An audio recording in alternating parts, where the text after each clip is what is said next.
second topic of corporate level strategy. Today we're going to talk about different types of diversification, sources of economies of scale, how diversification can create value for the firm, and diversification and performance. As we already visited, you know different levels of strategy, right? So probably in the last 4 years at the Carey School, you've learned a lot of functional strategy, how to execute within your own functional major, right?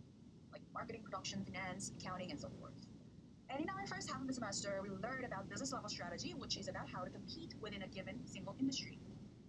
And last week we started with the corporate level strategy, which is about where to compete and how to decide different industries or activities you want to expand to. Okay, so that is the question of the corporate level strategy.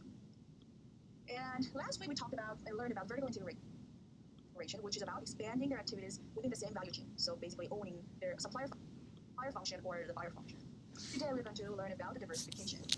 So if you remember this figure, vertical integration is about moving and expanding within the same value chain, whereas diversification is about expanding into the new product or service market or the geographic market. So that's diversification. And if you remember the Coke and Pepsi case, addressing the challenges they faced, Coke and Pepsi actually made a different decision. The Coke remained in the beverage industry, whereas Pepsi diversified into the food industry to buy Lay's, like chips and so forth. So Pepsi is more diversified compared to Coke. So depending on your own decisions, companies can make a really different diversification choices, okay, facing the same challenge. Let's talk about some different types of diversification. First, these types of diversification primarily depend on how much revenue you can expect from your main primary business. And if the revenue more than 50 to 95% of revenue comes from your primary business, and we don't consider that company diversified. Okay? So it's more about, so we call this type of company like single business company.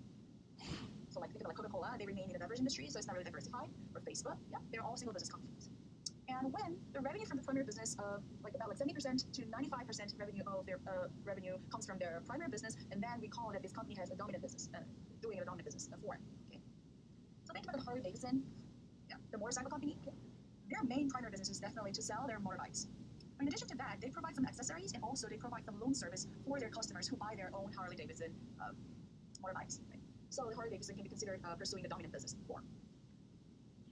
And if less than 70% of the company's revenue comes from their primary business, and then now we call that these companies are pursuing diversification. Okay? And among them, there are related diversification and unrelated diversification. And within related diversification, there are different two types, like R-constrained, related constraint, and related link. And they depend on how much these different businesses are related and linked. First, related constraint diversification, companies that fall into this category generally share their resources and capabilities and their core competencies. So all their businesses are coherently related with each other. So for example, Nike. Nike offers footwear, clothes, some equipment, but they're all about what?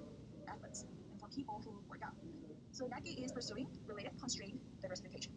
ExxonMobil. So ExxonMobil is very famous for their gasoline, but in addition to that, they also do some business related to natural gas, but they're all related to what? Energy. So we can say that ExxonMobil is pursuing related constraint diversification. Related link diversification is similar to related constraint, but it's more loosely connected to each other. Okay? So think about Amazon. It started as an online bookseller, it sells everything. In addition to that, they provide Amazon web service, data managing service, which is somewhat related to what they're doing. They also do Amazon Prime, online streaming thing, and so forth. Also, they have Whole Foods now, so it's considered pursuing related linked diversification. Disney as well. So Disney, Disney, we already talked about this company. So Disney has this real power in their characters, okay? Movies. But not only that, they also do some cruise business. Okay? They have shops. So they still utilize their core competencies, but some of their businesses are more loosely connected. And then there is unrelated diversification. In this case, different businesses are under the same roof of a single company, but still they share few, if any, competencies. So we call these types of companies conglomerates.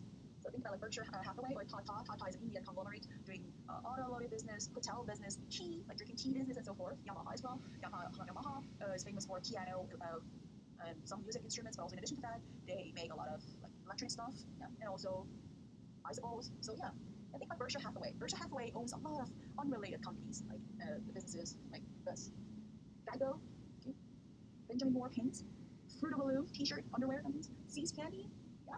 Dairy Queen is owned by Berkshire Hathaway too. Dairy Queen, yeah. Lots and lots of companies, Diamond Company is also owned by Berkshire Hathaway. So these businesses really do not have much in common, but they are under the same roof, Berkshire Hathaway. So it can be related. It can be considered an unrelated diversification. So then why? Why do firms do this diversification? Why? And how can they enhance their performance by engaging in this diversification? The simple answer is definitely what? They can reduce costs, increase value. Economic value diversification. It's very obvious. But how? How can they reduce costs and increase value? Okay. One way to achieve this economic value creation by diversification is to provide economies of scale. Even economies of scale already, right? So if you have a lot of different businesses together, and if there's a room that you can produce same thing for different businesses, then definitely you can reduce the per unit cost for that product. Okay? So that way you can achieve economies of scale and reduce costs by doing diversification. But maybe more importantly, some diversified companies can enjoy economies of scope. So economies of scope are the different concepts from economies of scale. Okay? And these concepts of scope help the company create synergy across different businesses they pursue. So what is this concept of economies of scope?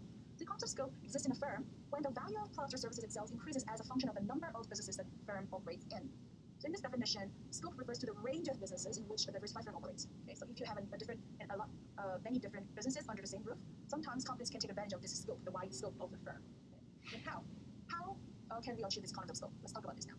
So there are largely two different types of economies of scope. There's one more, but we can just ignore it for now. One is operational economies of scope, and the second one is financial economies of scope.